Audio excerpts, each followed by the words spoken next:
Bon sabbat à tous. Bon sabbat à tous. Bon sabbat. Merci. J'espère que vous avez passé une bonne semaine. Ouais, ça a été? La mienne a été lamentable. C'est moi le cas de le dire. Et pour couronner le tout, hier, toute la semaine, j'étais bien physiquement. Et puis hier soir, en rentrant à la maison, à la fin de la semaine de travail, voilà, j'ai tout donné pour le patron. Et puis en rentrant hier soir, je tombe malade. J'ai eu des frissons, maux de tête, maux de gorge et tout. Et donc, à un moment donné, je me suis dit comment j'allais faire ce matin. Mais allez, un frère m'a envoyé un message, m'a dit que le Seigneur est plus grand que la maladie. Amen. Dieu est plus grand que la maladie. Vous le croyez? Ouais, j'ai intérêt à y croire. J'ai intérêt à y croire. Je vais vous donner quand même quelques nouvelles de la famille, merci. Ils ne sont pas là avec moi ce matin parce qu'eux aussi, ils ont été touchés par la maladie. En l'occurrence, particulièrement Théodose, ma belle-mère, qui, vous savez, avec la chimio, le moindre microbe qui traîne, elle prend ça sévèrement. Et donc, elle a une grosse grippe. Et elle était vraiment à plat. Vraiment à plat. Gabriel, pareil, c'était... Alors, chaque année, son anniversaire, c'est le 19 décembre. C'est le 19 décembre. Oui, chaque année, le 19 décembre, les enfants sont en vacances, il ne peut pas fêter son anniversaire à l'école. Et donc, cette année, il a pris les devants et il s'est dit, je vais voir la maîtresse. Avant même de nous en parler, il a vu la maîtresse, il a dit, est-ce que je pourrais fêter mon anniversaire à l'école? Oui, mais c'est pas la bonne date, c'était hier. La maîtresse lui dit, mais pas de souci, il n'y a pas de problème. Donc, voilà, il a acheté les petits... gâteaux, les petits cadeaux pour remettre, et puis malheureusement, il n'a pas pu y aller, ni à son anniversaire, ni au goûter de Noël qu'ils ont fait. Mais il a de bon courage. Il prend ça avec philosophie, il s'est dit de toute façon, mais c'était pas son jour. Ce sera lundi. Il aura 6 ans.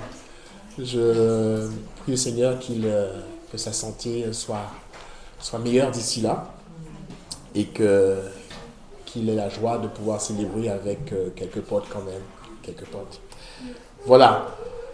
Ça fait quelque temps que je fais cette série de...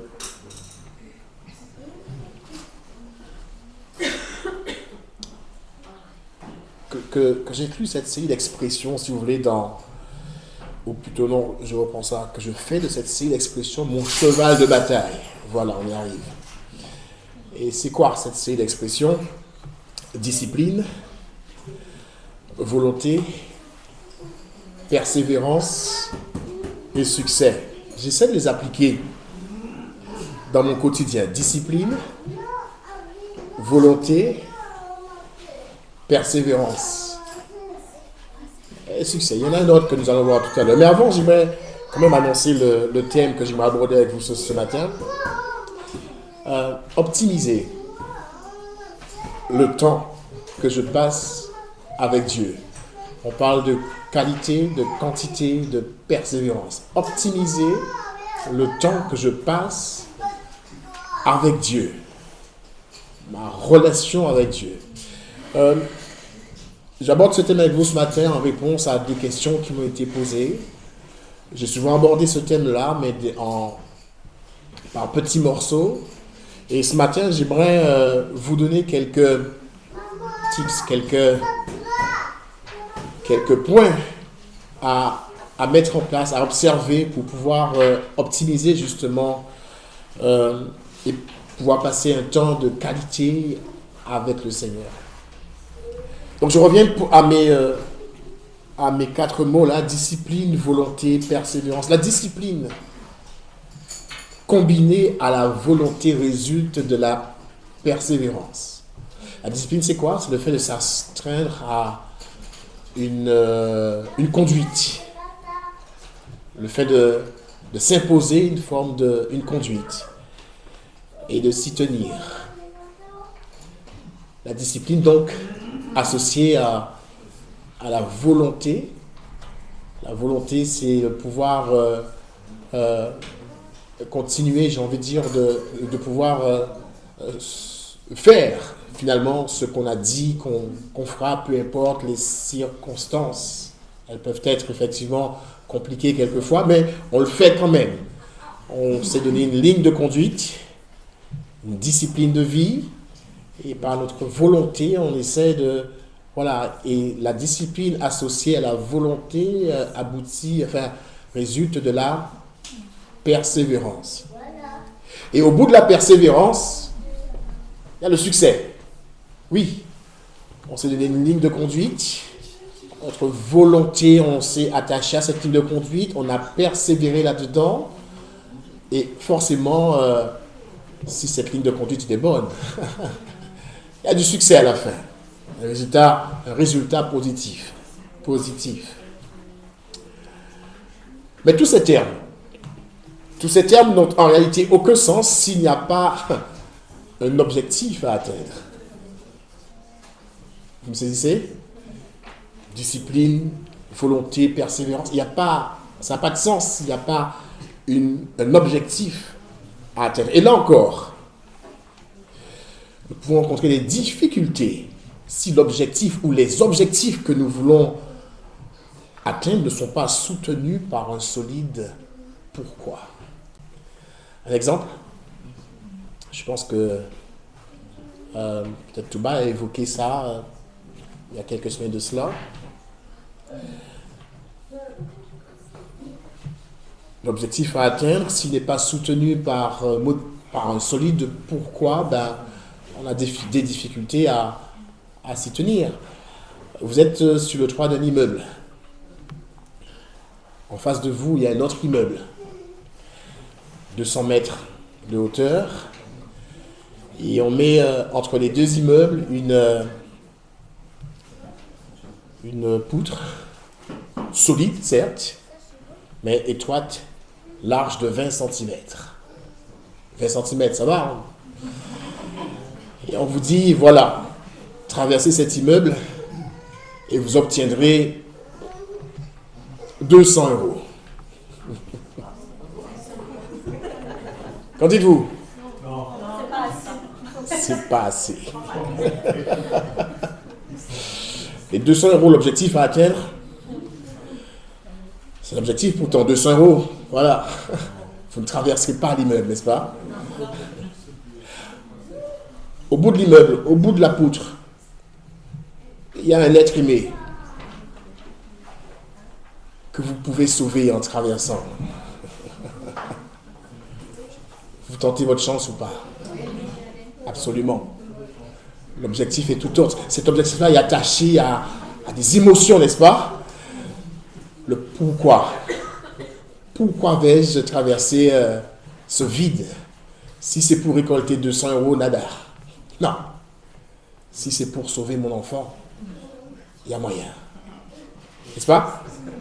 L'objectif, certes, mais il faut un pourquoi solide. Un pourquoi solide.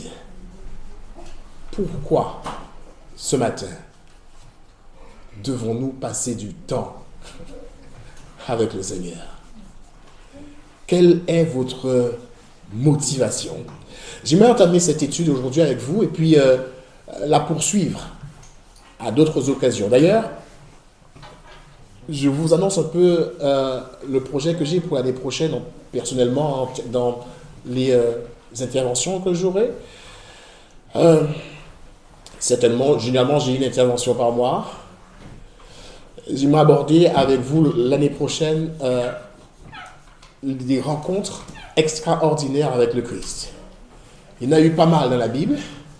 Ce sont des rencontres extraordinaires qui pourraient nous motiver, nous aussi, à vouloir rencontrer le Christ de manière extraordinaire.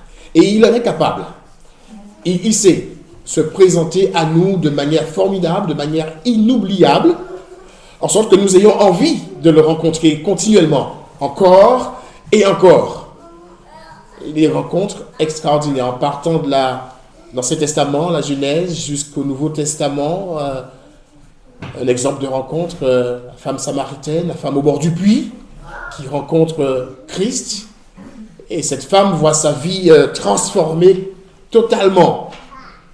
Les rencontres avec le Christ transforment nos vies. J'aimerais l'an prochain aborder ce thème avec vous. Et j'aimerais commencer ici par cette rencontre que nous devons d'avoir au quotidien afin d'approfondir notre relation avec lui. Toute relation, qu'elle soit avec nous-mêmes ou avec une tierce personne, un collègue de travail, un amoureux ou une relation amicale, toute relation, pour qu'elle soit saine et équilibrée, a besoin d'être entretenue. Les gens ont besoin de se rencontrer, de se voir, de se parler et de chercher à être sur la même longueur d'onde à un moment donné. Sinon, la relation devient problématique, incompréhensible, énigmatique même, et elle est vouée à un échec. Incompréhension, malentendu, et finalement à une rupture. Êtes-vous avec moi? Toute relation a besoin d'être entretenue.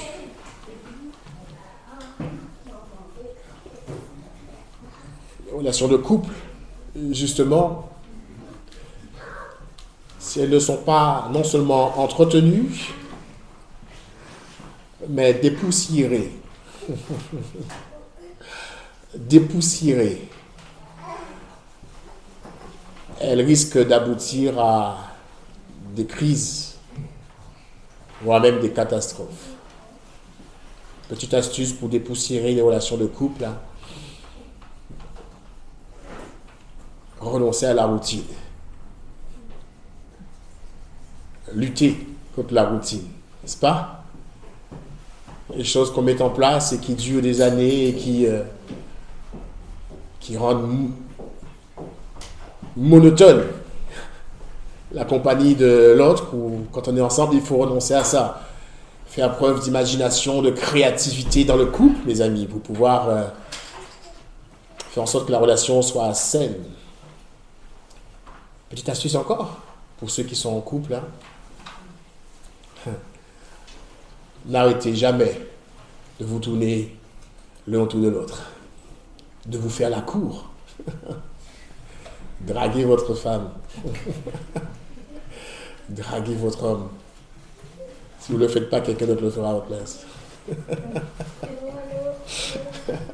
Évidemment, l'homme ou la femme, il a ici la tête sur les épaules. Il saura quelle réponse donner aux avances qu'il entendra, qui lui seront faites. Mais facilitez-lui la tâche. Faites-lui savoir qu'il n'y a pas meilleure compagnie que vous, en sorte que toutes les avances qu'il pourrait entendre restent fades et sans effet. Amen? Le Christ nous courtise aussi, vous savez. Le Christ nous courtise aussi. Jésus nous courtise. Et je vais vous donner, j'avais prévu de faire ça à la fin, mais je vais... Une des conversations que j'ai eues avec le Seigneur une fois, je me rappelle parce que je l'avais écrite. Une des conversations que j'ai eues avec le Seigneur. Ça va? Vous en avez des fois des conversations avec le Seigneur? Une conversation suppose qu'il y a deux personnes, une qui parle peut-être, oui, certainement, et l'autre qui répond, ou l'autre qui parle, l'autre qui écoute. C'est ça, une conversation. Hein? Donc, une de ces conversations que j'ai eues, elle a commencé comme ça. Il m'a réveillé à 3h30. Peut-être que je vous avais déjà parlé de ça une fois. Il m'a réveillé à 3h30. Ou peut-être est-ce le fait que je me sois couché relativement tôt qui a induit ce réveil prématuré. Mais le plus important pour moi, c'est que, premièrement, j'ai été l'objet d'une grâce inouïe. C'est de pouvoir ouvrir les yeux ce matin-là.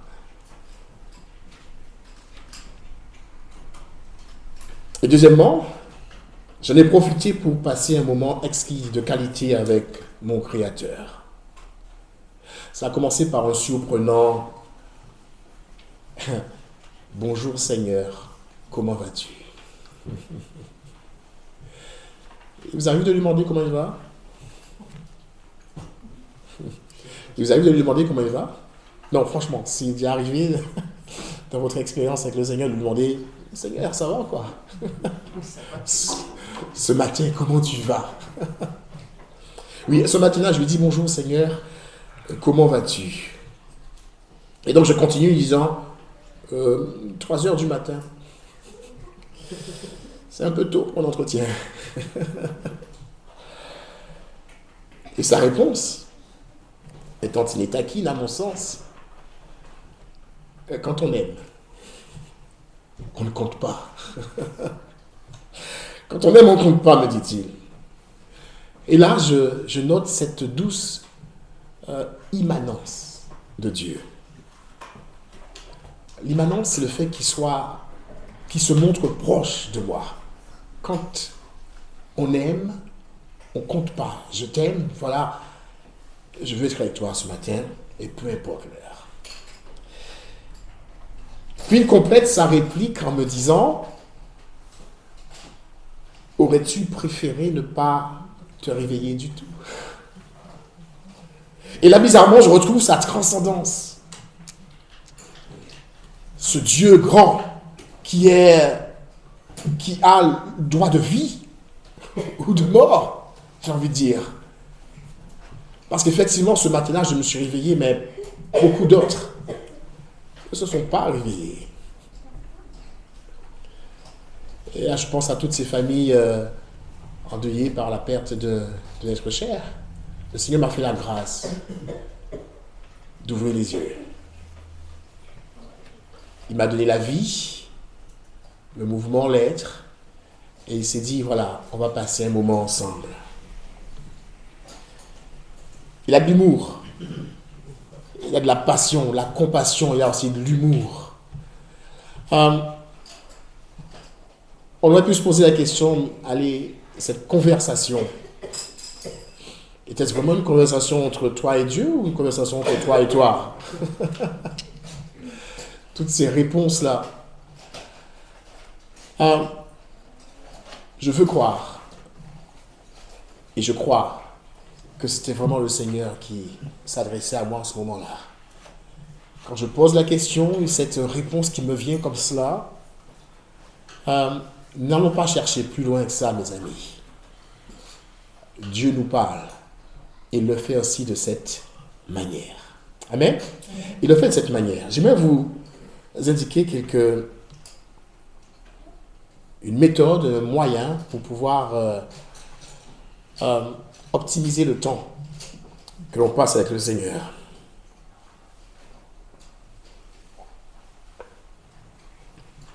Quelques points. Tout d'abord, déterminer un endroit spécial pour ce moment que l'on passe avec Dieu. Vous êtes là? Déterminer un moment spécial, précis,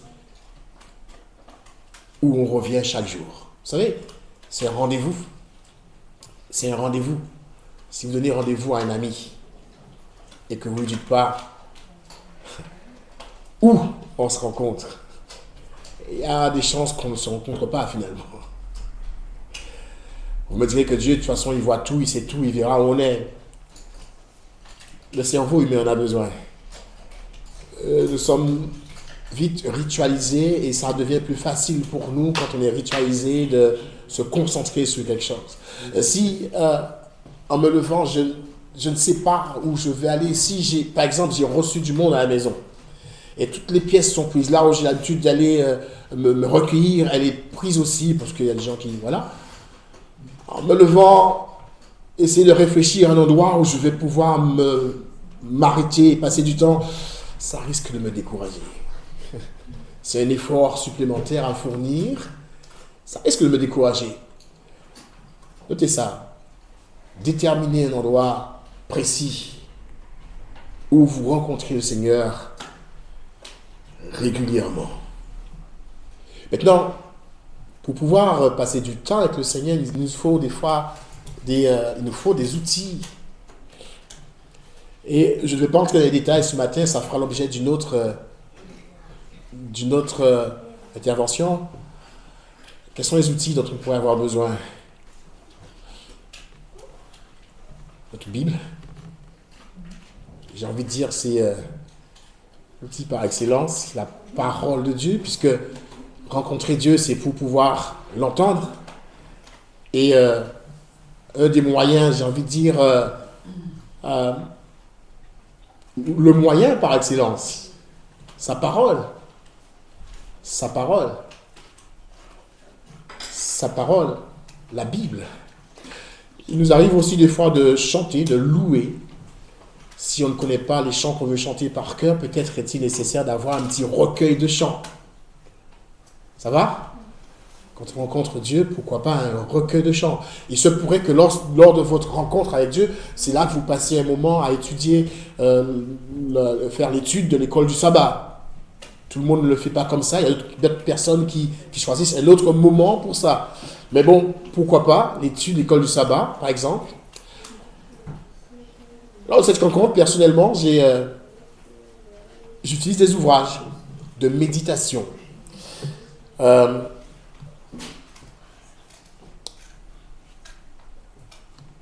Des ouvrages qui sont appelés les guides spirituels de la vie. Ce sont des livres écrits par Ellen White. Je les avais cités il y a quelque temps de cela.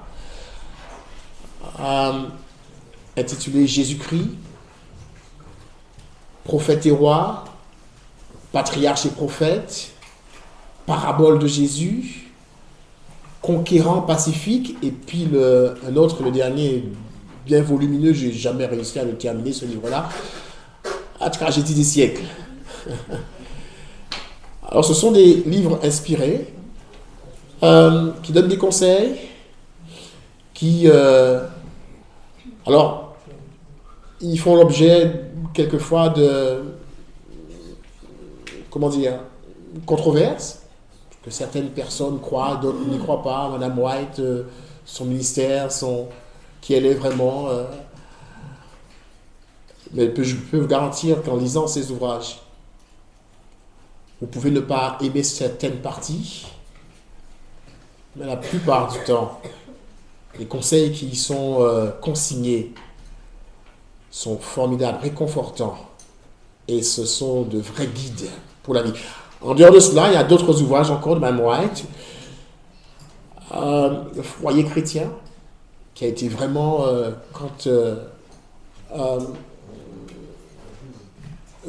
mon livre de chevet à l'époque où je me préparais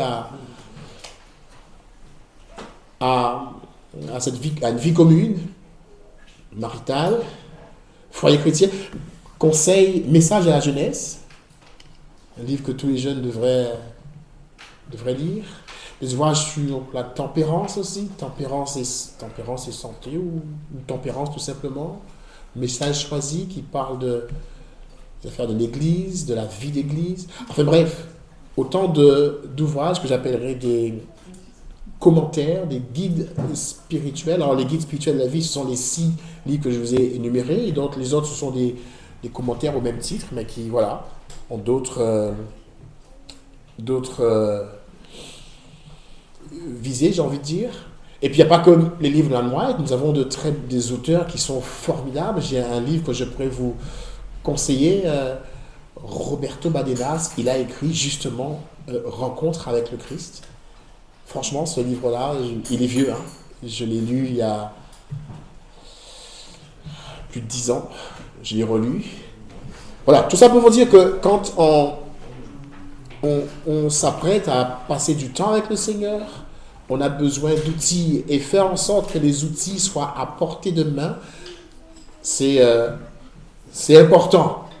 C'est important pour pouvoir justement, en troisième lieu, le troisième point, minimiser les distractions. Effectivement, si les livres ne sont pas là, on est prêt à le méditer, mais il faut aller chercher celui-ci à droite, l'autre dans le salon, un autre dans les toilettes. Parce que vous savez, il y a des gens qui lisent dans leurs toilettes pour faire passer le temps. Mais oui, mais quoi, j'ai vu des porte-journaux, vous savez, dans les toilettes. Et voilà, pendant qu'on est là, on est sur le trône, mais on lit un peu, quoi. Voilà.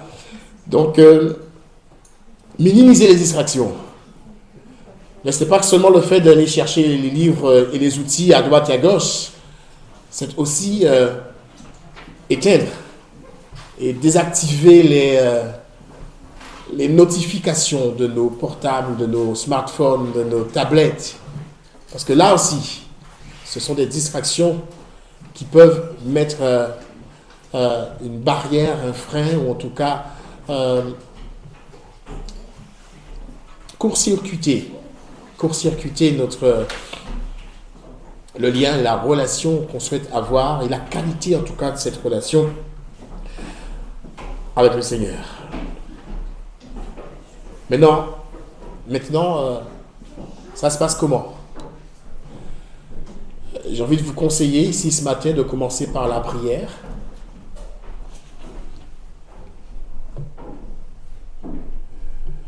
D'autres commencent par le chant, la louange. D'autres encore par une lecture, tout simplement, pour se mettre.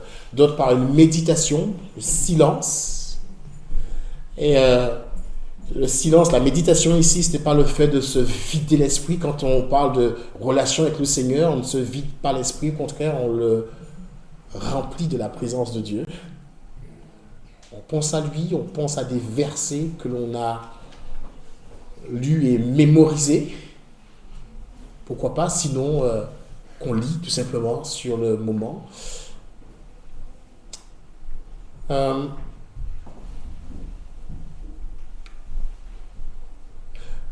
commence donc par la prière, je dis.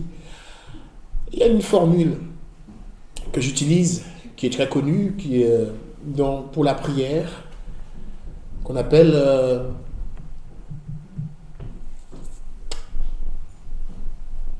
adoration, j'oublie le terme, adoration, confession, adoration, confession, action de grâce, ça fait quoi? Adoration, confession, action de grâce, aka, et akai, voilà, et intercession. C'est une comment dire, une structure pour la prière. Adoration, confession, action de grâce et intercession. Une structure pour la prière. Comment prier? Des personnes m'ont posé la question aussi, et c'est une question qui se pose assez souvent, comment rester en prière avec le Seigneur, structurer sa prière, peut-être un moyen justement d'avoir une bonne relation avec la prière, une bonne approche de la prière. Ne pas savoir que dire, mais si on a cette structure, adoration, je reconnais dans les premiers mots de ma prière, je reconnais je reconnais la grandeur de Dieu, sa puissance, ce qu'il est pour moi. Dieu Tout-Puissant qui est dans les cieux. D'ailleurs, la prière sacerdotale commence comme ça. Notre Père qui est dans les cieux, que ton nom soit sanctifié. Adoration. Donc on glorifie le Seigneur pour ce qu'il est, sa grandeur, sa toute-puissance. Et avant de demander quoi que ce soit à Dieu, on commence par confesser ses péchés. Confession. Seigneur, voilà, j'ai été ceci, j'ai été cela, j'ai fait ça, j'ai dit ça, j'ai pensé cela. Et je sais, Père, que ces choses-là ne t'ont pas plu. Je viens à toi maintenant te demander pardon. Je sais que tu pardonnes quand nous venons à tes pieds d'un cœur sincère. Je te demande pardon d'avoir dit cela, d'avoir été comme ci ou comme cela. Et de préférence, être être précis. Être précis dans les choses que nous voulons confesser. Il ne s'agit pas de dire Seigneur, pardon pour mes péchés, des péchés auxquels on ne pense même pas, qui se sont envolés de notre esprit. Donc finalement, on n'a peut-être pas de regrets ni quoi que ce soit. Non, je pense qu'à un moment donné, il faut revenir sur la faute qui a été commise, l'action qui n'était pas bonne, et dire Seigneur, pardon pour ça. Et aide-moi à l'avenir à être meilleur. Merci. Action de grâce. Et là, c'est le moment pour nous de nous rappeler tout ce que Dieu a fait pour nous. La santé qu'il me donne, même si elle n'est pas florissante aujourd'hui, mais ça aurait pu être pire. Le toit qu'il me donne, les enfants magnifiques qu'il m'a donnés, le travail, la nourriture. Merci parce que voilà, tel voisin ou tel collègue a eu ce souci-là dans sa vie cette semaine. Moi, j'en ai échappé. Merci parce que tu m'as permis de, voilà, je ne sais pas, merci. Merci pour tout ce que vous pourriez imaginer, ressentir sur le moment. Action de grâce. Et puis après, le hip de intercession. À ce moment-là, on se détourne un peu de soi et on pense aux autres. Seigneur, mon ami est dans une difficulté qu'il n'arrive pas à résoudre, mais je sais que tu es la solution à tout problème. Je sais qu'avant les problèmes, tu avais déjà apporté la solution. Donne-lui de pouvoir rentrer dans cette solution, de pouvoir voir la solution. Et si je peux être cette solution, moi-même, montre-moi comment faire. Dis-moi ce que je peux faire, ce que je peux dire pour l'aider à se sortir de cette situation difficile. Je te prie aussi pour les malades de mon église. Et là, je les mentionne. Ça me donne de pouvoir penser à ces personnes-là. Le fait de rester générique, général, c'est pas trop bon. Dieu est un Dieu de précision. Hein. Rappelez-vous, lors de ma dernière intervention, je vous disais qu'il connaît le nombre de cheveux que nous avons sur la tête. Et pour pousser un peu ça jusqu'au bout, il les a numérotés, il connaît le nombre exact, le chiffre. S'il y en a un qui tombe, il peut dire, ouais, le numéro 21. C'est caricaturé, mais c'est pour vous dire que Dieu est un Dieu de précision et il aime rentrer dans les détails de ta vie parce qu'il te connaît mieux que tu ne te connais toi-même. C'est lui le fabricant. C'est lui le fabricant. Et le mode d'emploi, la notice, la Bible, si vous voulez connaître comment les gens fonctionnent, qui ils sont vraiment, Dieu peut nous éclairer au travers de sa parole. J'en suis persuadé. Donc voilà, Akai, cette structure pour nos prières. Je vous la propose. Je ne sais pas, il y en a peut-être d'autres, mais c'est quelque chose qui m'a accompagné tout au long de ma vie et qui m'aide à ne pas m'ennuyer dans mes prières, à ne pas aller chercher quoi dire, comment prier. Voilà, nous étions donc au troisième point, minimiser donc les distractions. Donc, plutôt le quatrième, commencer par la prière, pourquoi pas. Encore une fois, la prière, c'est une conversation. Nous parlons à Dieu. Nous lui disons des choses. Nous lui demandons des choses. Nous espérons des réponses. Encore faudrait-il que nous attendions les réponses qu'il a à nous donner. Il nous arrive parfois, à la fin de la prière, nous faisons cette prière au nom de Jésus et pour ta gloire. Amen. Et avant même de dire Amen, on est déjà loin.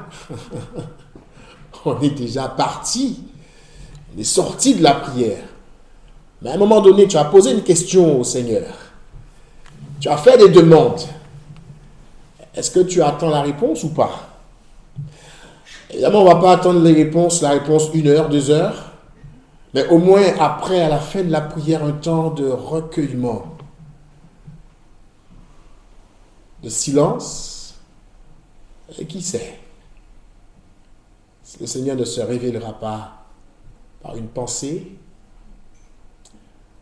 en nous mettant à l'esprit un texte de la Bible, en nous mettant à l'esprit une parole que quelqu'un nous aura dite dans la semaine, en nous mettant à l'esprit une action, une image que nous avons vue, et ce sont autant de choses qui probablement pourraient répondre aux questions que nous nous posons. Dieu a tellement de voies et moyens pour pouvoir répondre, nous parler.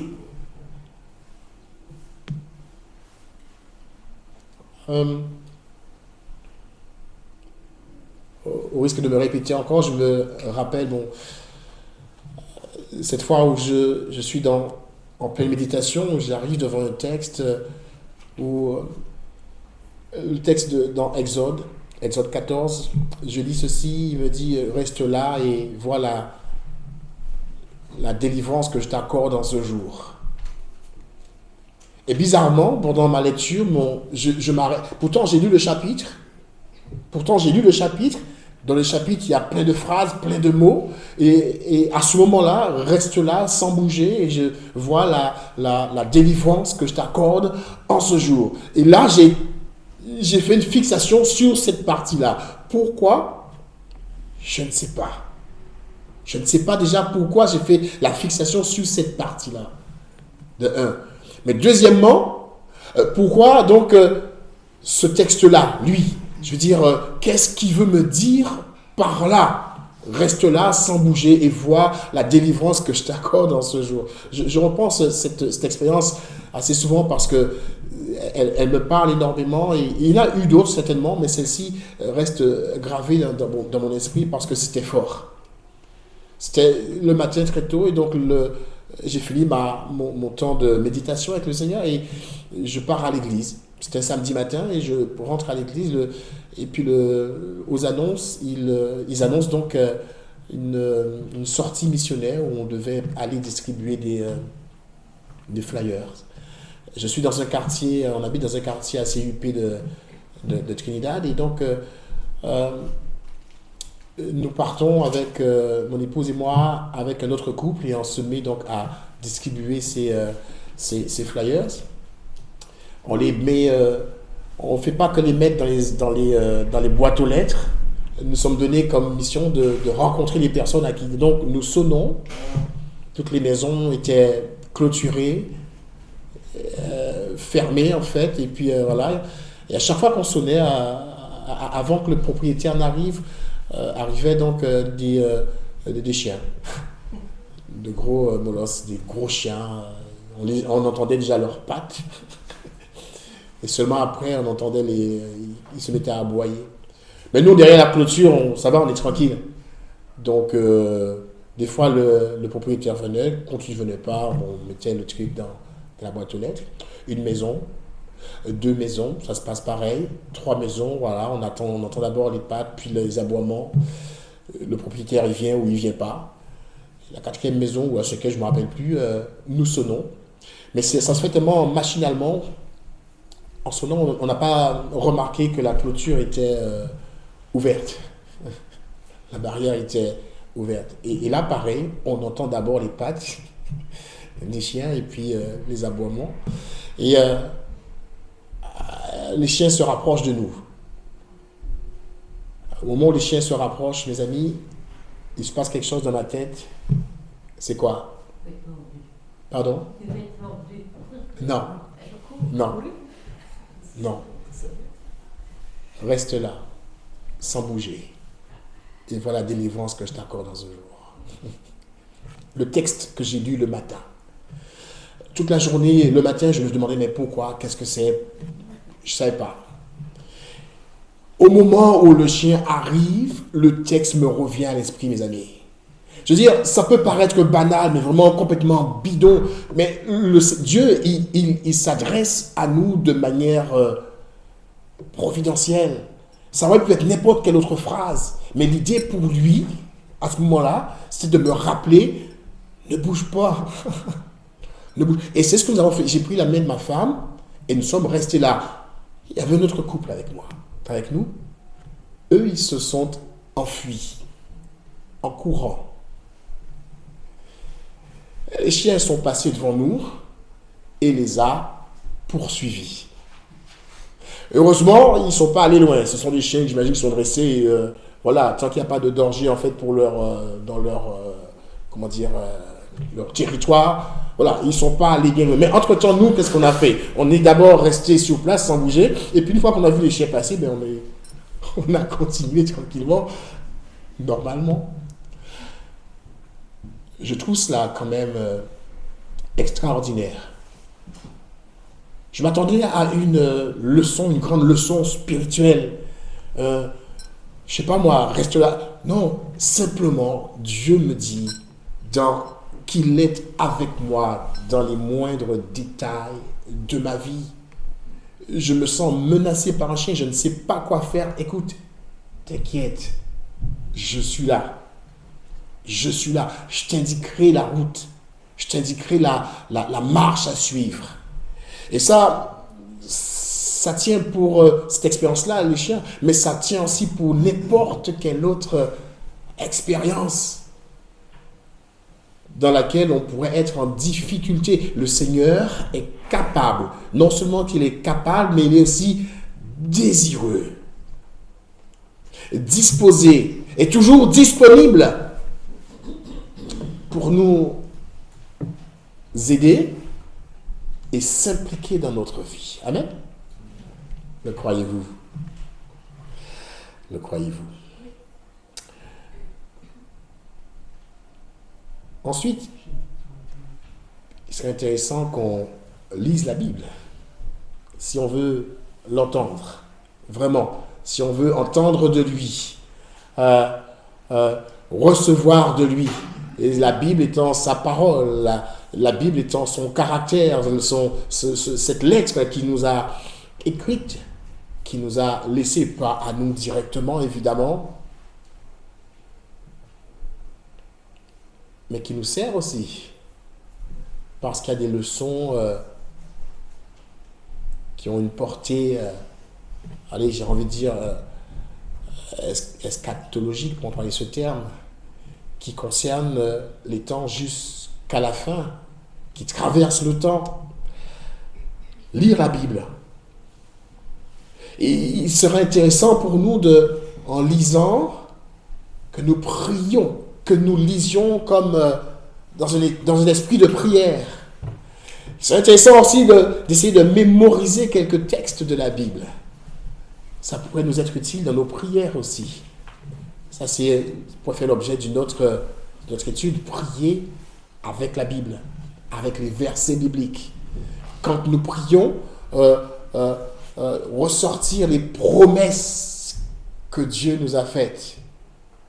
Tu m'as dit, Seigneur, tu l'as dit dans ta parole que si je manque de sagesse, je peux te la demander et tu me la donnes. Ça, c'est dans Jacques 1,5 ou 5,1. Donc, réclamons les promesses de Dieu sur nos vies. Tu m'as dit que si je me repens, je demande pardon, tu es fidèle et juste pour me pardonner de mes péchés. Mais Seigneur, voilà, je demande pardon pour cette faute-là, mais elle est encore là en moi et je n'arrive pas à m'en débarrasser. S'il te plaît, viens, tu m'as promis, tu m'as dit que tu éloignerais mes péchés de moi. Tu les éloignerais de moi.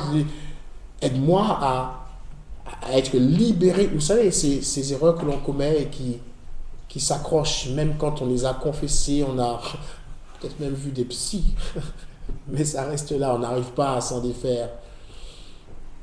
Le Seigneur est capable d'effacer cela, d'arranger cela.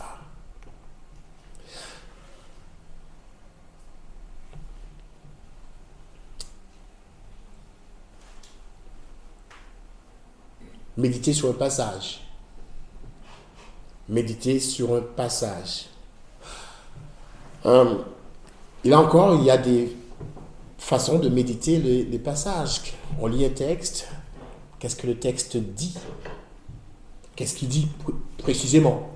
Voilà, car Dieu a tant aimé le monde qu'il a donné son Fils unique afin que quiconque croit en lui ne périsse pas, mais qu'il ait la vie éternelle. Je crois que c'est Jean 3,16, c'est ça? C'est le texte que... Hein? Qu'est-ce qu'il dit? Il dit, car Dieu a tant aimé le monde, etc., etc. Maintenant, qu'est-ce qu'il me dit? Le texte peut dire quelque chose et me dire autre chose à moi, ou alors quelque chose de plus précis, quelque chose qui va toucher, allez, à mes émotions, qui va concerner ma vie en particulier. Mais qu'est-ce que ce texte-là me dit? Il me dit que par amour pour moi, Dieu a donné son Fils. Mais moi, comment peut-il m'aimer? Je veux dire, voilà, on commence à se questionner, oui, mais il m'aime vraiment à ce point-là, malgré ce que... Oui, le texte le dit, car Dieu a tant aimé le monde, et dans le monde, je suis impliqué. Vous êtes là? Je fais partie de ce monde-là que Dieu a aimé. Qu'est-ce que le texte me dit? Il me dit, moi, que malgré le fait que je suis ce que je suis, Dieu m'aime. Il m'aime en dépit du fait que je ne suis pas à l'image de cette personne qu'il souhaiterait voir en moi. Il m'aime en dépit du fait que je suis imparfait. Il m'aime en dépit du fait que j'ai beaucoup de carences spirituelles, de problèmes de comportement, de caractère. Il m'aime. Et c'est pour ça qu'il a donné son Fils sur la croix pour moi, pour me sauver de ces mauvais traits de caractère, de ces péchés, de ces erreurs. Il m'aime. Et cela, voyez-vous, le lire et s'impliquer, car Dieu m'a tellement aimé, moi qui ai donné son Fils. Ça me dit quoi? Maintenant que j'ai lu un peu, j'ai vu un peu ce que le texte me dit, quelle application, comment je peux l'appliquer dans ma vie? Alors voilà, ça c'est une méthode. Il y a d'autres méthodes pour étudier les textes. On pourrait les voir aussi à un autre moment. Qu'est-ce que le texte dit? Qu'est-ce qu'il me dit? Et comment l'appliquer dans ma vie et puis prier là-dessus.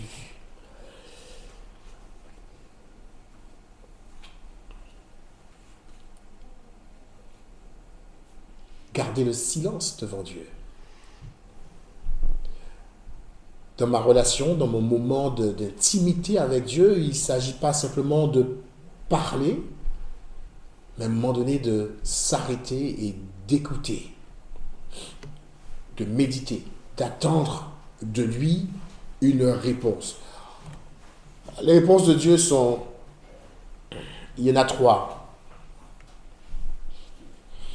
Attends, ou plutôt oui, c'est-à-dire, voilà, j'ai fait une demande, ou alors je suis dans une situation, j'aimerais savoir que faire, oui, il me le montre tout de suite. J'ai fait une demande, est-ce que je peux obtenir ceci, est-ce que je peux aller là, est-ce que je peux dire ça, non. J'ai une orientation à suivre, est-ce que j'y vais maintenant ou après, quand? Attends, oui, non, attends, mais c'est souvent, c'est surtout, amen. Le Seigneur, il est là, il répond vraiment. Il répond vraiment à nos prières. Encore faut-il, encore une fois, et je le répète, que nous en soyons conscients, que nous le croyions et que nous vivions vraiment de cette vérité.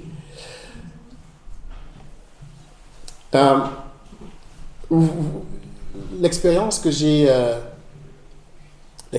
pu vous relater tout à l'heure, ma méditation que j'ai eue, bonjour Seigneur, j'ai pu vous la dire mot pour mot parce que à une époque, malheureusement, je me suis arrêté, j'écrivais un journal des expériences que je vivais avec le Seigneur, un journal des la façon dont ma méditation s'est passée, quel texte que j'ai lu, qu'est-ce que j'ai dit, quelles sont les impressions que j'ai eues.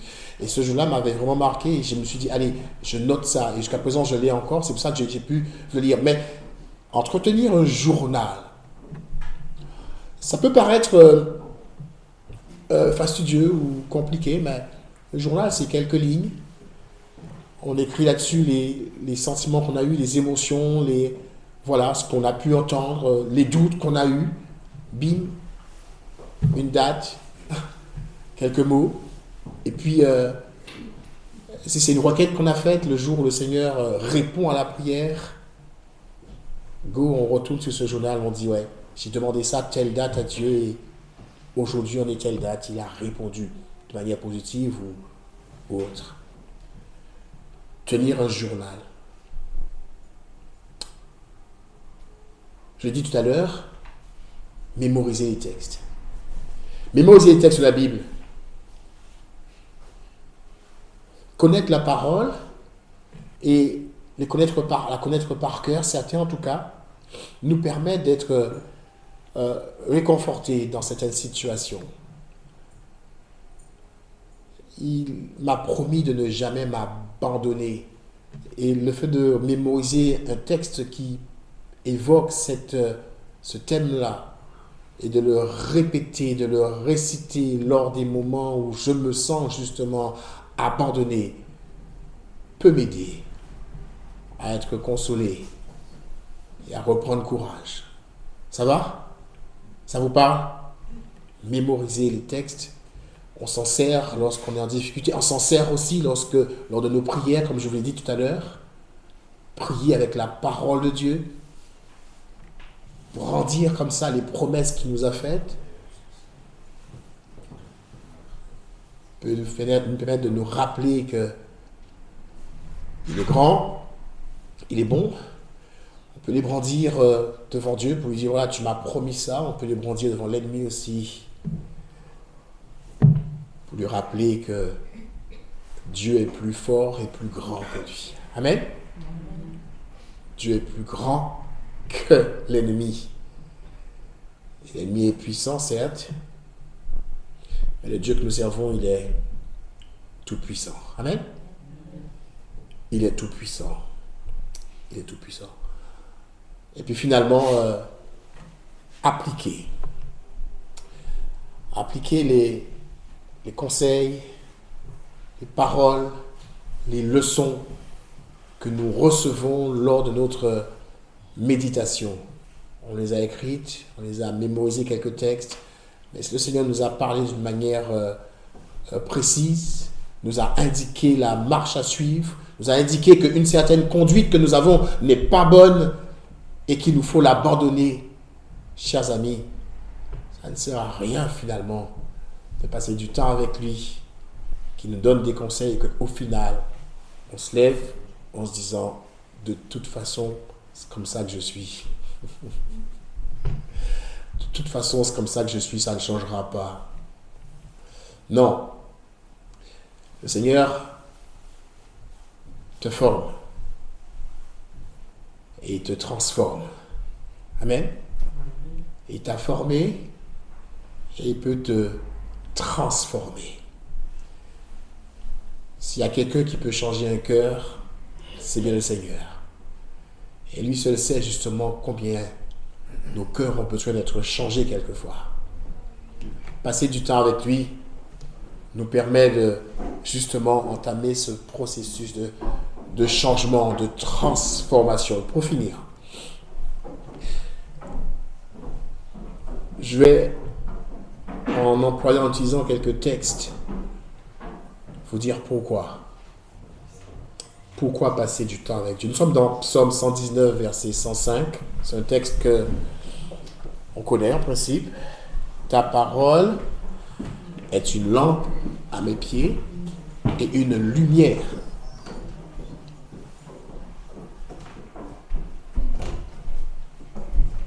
Et une lumière sur mon sentier. La parole de Dieu nous éclaire. Elle nous montre la marche, la voie à suivre. Une lampe à mes pieds et une lumière sur mon sentier. Nous sommes dans 2 Timothée 3, versets 16 et 17. 2 Timothée 3, versets 16 et 17. Toute écriture est inspirée de Dieu. Et elle est utile pour quoi? Vous avez le texte? Enseigner la vérité. Enseigner la vérité. Réfuter l'erreur. Convaincre. Corriger les fautes. Corriger. Et former à une juste manière de vivre. Instruire dans la justice. Merci pour ta version, Rachel. Tu peux Toute écriture est inspirée de Dieu et utile pour enseigner la vérité, réfuter l'erreur, corriger les fautes et former à une juste manière de vivre. Afin que l'homme de Dieu soit accompli et propre à toute bonne œuvre. Pourquoi passer du temps avec le Seigneur encore? Nous sommes dans 2 Timothée 2, verset 15. 2 Timothée 2, verset 15. Efforce-toi de te présenter devant Dieu comme un homme éprouvé, un ouvrier qui n'a point honte, qui n'a point à rougir, et qui dispense droitement la parole de la vérité. Efforce-toi de te présenter devant Dieu comme un homme éprouvé, un ouvrier qui n'a point à rougir, qui dispense droitement la parole de vérité. Passer du temps dans la parole nous permettra de pouvoir la dispenser droitement. Si on ne la connaît pas, on ne peut pas la dispenser, on ne peut pas l'enseigner. 1 Pierre 2, versets 2 à 3. Désirez comme des enfants nouveau-nés le lait spirituel et pur, afin que par lui vous croissiez pour le salut. Si vous avez goûté que le Seigneur est bon, passer du temps de la parole nous permet de voir la bonté du Seigneur et nous permet de grandir spirituellement. Désirer le lait, mais après le lait, il faut passer à la nourriture solide. Passer du temps avec le Seigneur nous permet de faire cette transition, étudier sa parole, s'en imprégner. Nous sommes dans Psaume 19, verset 11, Psaume 119, verset 11. Je serre ta parole dans mon cœur. Pourquoi? Afin de ne pas pécher contre toi. Connaître la parole de Dieu me donne des indications sur ce que je dois faire, ce que je ne peux pas faire, me donne des indications sur la conduite que je dois avoir pour être bon à ses yeux, pour être bon aux yeux de ceux qui m'entourent et être des lumières, de bons conseils, serrer la parole de Dieu dans son cœur. Deux autres textes. Nous sommes dans Jean 17, verset 17. Sanctifie-les par ta vérité. Ta parole est la vérité. Mets-les à part. La parole de Dieu, quand nous en sommes imprégnés et que nous vivons par cette parole, nous venons des hommes et des femmes différents. Êtes-vous avec moi? Différents. La parole de Dieu nous transforme. Le vieil homme que j'étais, l'homme charnel, laisse la place à l'homme spirituel, l'être nouveau, l'être transformé, régénéré par Christ. Sanctifie-les, mets-les à part, grâce à la parole, ta parole qu'ils lisent chaque jour. Ta parole, cette parole dont ils s'imprègnent chaque jour. Ta parole est la vérité. L'exemple de Christ dans Marc 1, verset 35.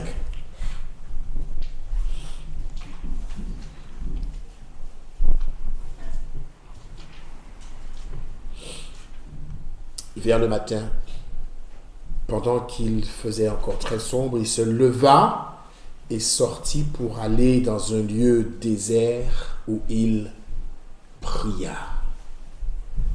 Vers le matin. Cela évoque l'idée de tranquillité, de calme, de solitude aussi. Se séparer, se couper un peu du monde, et puis se mettre à la disposition de Dieu, ou disposer son cœur à recevoir ses enseignements au travers de la prière, la méditation, la lecture de sa parole, et au travers de cette consécration que nous cherchons à avoir. Que le Seigneur vous aide à vivre ces moments-là de communion avec le Seigneur. Nous en avons besoin. Nous en avons besoin. L'ennemi fait tout ce qui est en son pouvoir pour nous empêcher de passer du temps avec le Seigneur. Il fait tout ce qui est en son pouvoir pour nous empêcher de passer du temps avec le Seigneur. Aussi est-il important pour nous, aussi est-il important pour chacun de déterminer le vrai, le bon, le solide. Pourquoi? Pourquoi dois-tu passer du temps avec ce Seigneur? Je t'invite à méditer là-dessus, afin que tu trouves le bon pourquoi. J'ai cité quelques textes. Tu les as retenus ou pas, tu les as peut-être notés. Mais toi, de ton côté, cherche, découvre le bon pourquoi. À savoir que le Seigneur nous aime et qu'il veut lui-même passer du temps avec nous. À savoir aussi que passer du temps avec le Seigneur nous permettra de lui ressembler un peu plus. Et qui n'aurait pas envie de ressembler à un Dieu tout-puissant, qui connaît plein de choses, qui dévoile tout en fait. Vous n'auriez pas aimé pouvoir savoir quelle orientation prendre, quelle direction prendre, entendre la voix de Dieu, déterminer le bon pourquoi. Et cela vous permettra d'être assidu, régulier, et de persévérer dans votre quête de la présence de Dieu dans vos vies. Soyez bénis.